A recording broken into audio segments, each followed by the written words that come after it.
on go formative. We're going to look at that in a minute. Then we're going to analyze and interpret data. We're going to do climate change in a bottle. We're going to go through our 13 stations that you guys see around the room, and I'll talk about in a little while. The standard that we were looking at was the movement of carbon and human effects on it. So what we decided to do was, rather than me stand up there and just drone on about the carbon cycle, I had the students move around the room as an atom of carbon so they could actually experience what it was like to move through the carbon.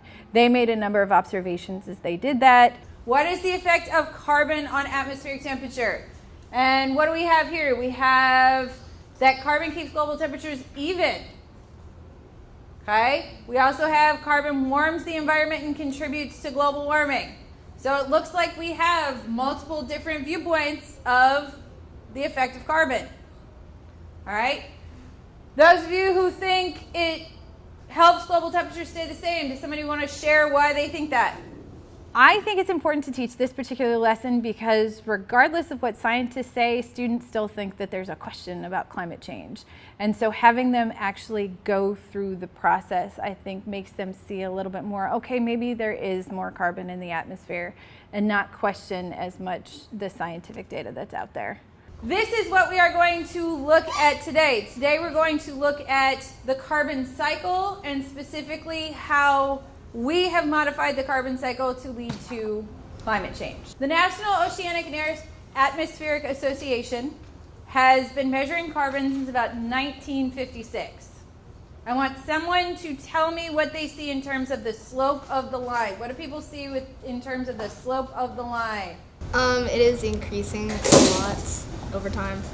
We're going to break this word down, right? We've been doing this all year. What is a biogeochemical cycle?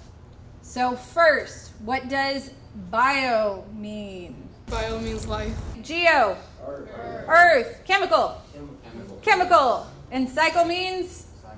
A repeating, right, okay? So cycle means we're repeating. So if we're looking at the carbon biogeochemical cycle, we're looking at how carbon moves through what three things? Life, Earth, and chemicals. Okay? So the carbon biogeochemical cycle is looking at how carbon moves through these three parts of the environment. So through the biotic, or the living, and the abiotic parts of the environment.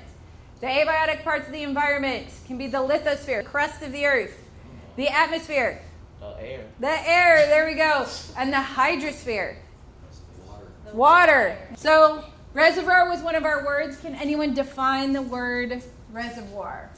It's like a reserve of carbon.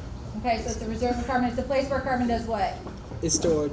So this is an example of the carbon cycle. Ours is going to look a little different because we're going to look at our journey. But this is a basic example of the carbon cycle. So carbon moves through the biotic and abiotic portions of the environment. And it's going to be doing this through fluxes. Fluxes are the rate at which a process occurs. Okay, so a flux can be fast or a flux can be slow.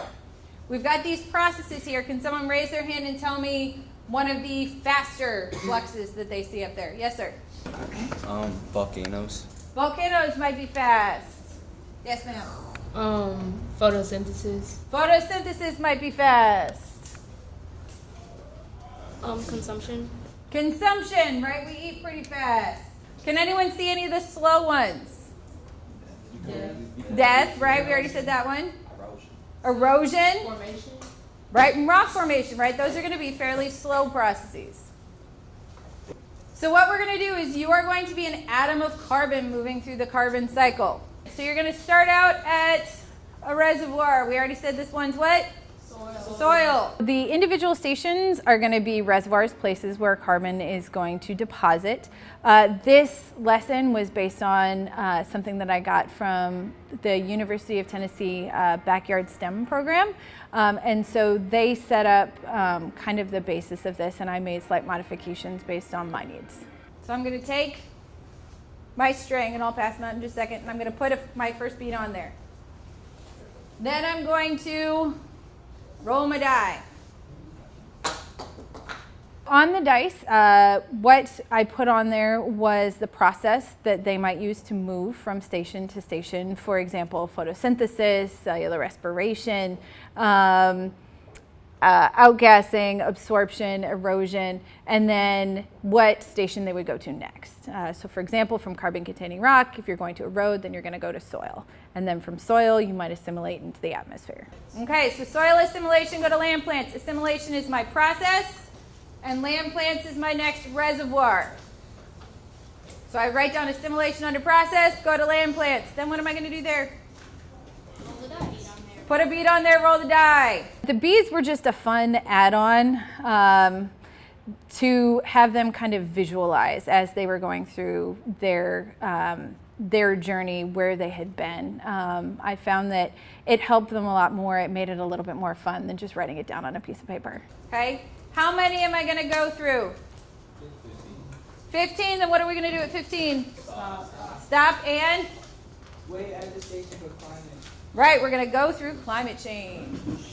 I wanted them to really see, okay, so these 6 minor changes that we made led to huge changes in where carbon was in the carbon cycle.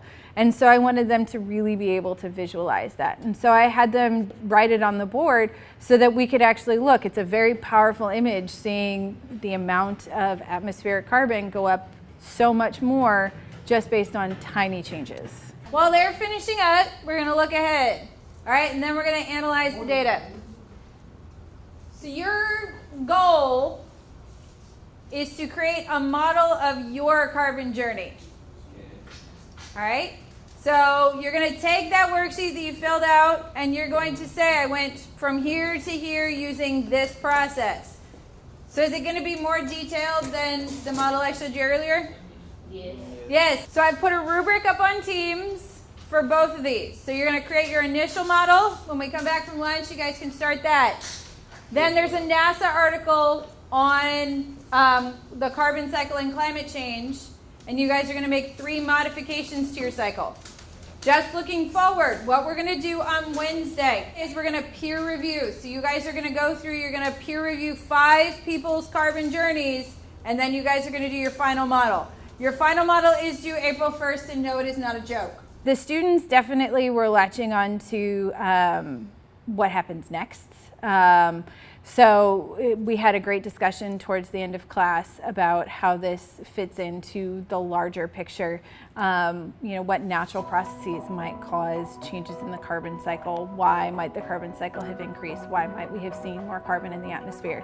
And so they really were making the connections that I wanted them to make to really fit this into the whole picture of the environmental unit.